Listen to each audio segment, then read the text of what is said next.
పూర్తి వివరాలకు చదవండి రేపటి అక్షర శిల్పం దినపత్రికలో. గెలుపు మాపై మరింత బాధ్యత పెంచింది తెలంగాణ ముఖ్యమంత్రి రేవంత్ రెడ్డి స్పందన. జూబ్లీహిల్స్ ఉప ఎన్నికల్లో గెలుపుపై తెలంగాణ ముఖ్యమంత్రి రేవంత్ రెడ్డి స్పందించారు. ప్రధాన ప్రతిపక్షం బీఆర్ఎస్ అభివృద్ధిని అడ్డుకునే ప్రయత్నం చేస్తుందని తెలంగాణ ముఖ్యమంత్రి రేవంత్ రెడ్డి అన్నారు. జూబ్లీహిల్స్ ఉప ఎన్నికల్లో గెలుపుపై ఆయన మాట్లాడారు. గెలిస్తే గెంతులేయడం, ఓడిపోతే కుంగిపోవడం కాంగ్రెస్ పార్టీ నైజం కాదన్నారు. ఆ గెలుపు ప్రభుత్వ బాధ్యతను మరింత పెంచిందన్నారు.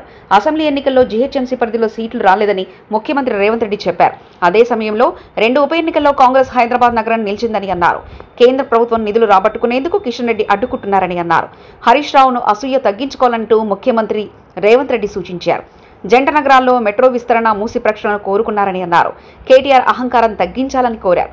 హరీష్ రావు అసూయను, కేటీఆర్ అహంకారాన్ని ప్రజలు తీసుకోలేకపోతున్నారని ముఖ్యమంత్రి రేవంత్ రెడ్డి చెప్పారు. ప్రజా సమస్యలపై తగిన సూచనలు ఇవ్వాలని, సోషల్ మీడియాలో తప్పుడు ప్రచారం చేస్తే ప్రయోజనం లేదని అన్నారు.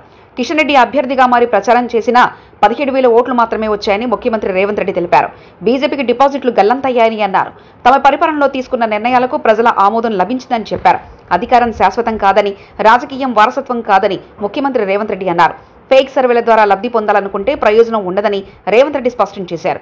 కాంగ్రెస్ ఓట్ల శాతం పెరిగిందని, గత శాసనసభ ఎన్నికల్లో వచ్చిన దానికంటే పార్లమెంట్ ఎన్నికల్లోనూ ఉప ఎన్నికల్లోనూ ఓట్ల శాతం పెరిగిందని ముఖ్యమంత్రి రేవంత్ రెడ్డి తెలిపారు. కాంగ్రెస్ కార్యకర్తలు, నేతలు కలిసికట్టుగా పనిచేస్తేనే ఇంతటి ఘన విజయం సాధించిందని ముఖ్యమంత్రి రేవంత్ రెడ్డి తెలిపారు. ప్రజలు అభివృద్ధి, సంక్షేమాన్ని కోరుకుంటున్నారని తెలిపారు. ప్రజలకిచ్చిన ప్రతి ఒక్క హామీని కాంగ్రెస్ ప్రభుత్వం అమలు చేస్తుందని ముఖ్యమంత్రి రేవంత్ రెడ్డి తెలిపారు. మరిన్ని కథనాల కోసం సబ్స్క్రైబ్ చేసుకోండి మీ అక్షర శిల్పం.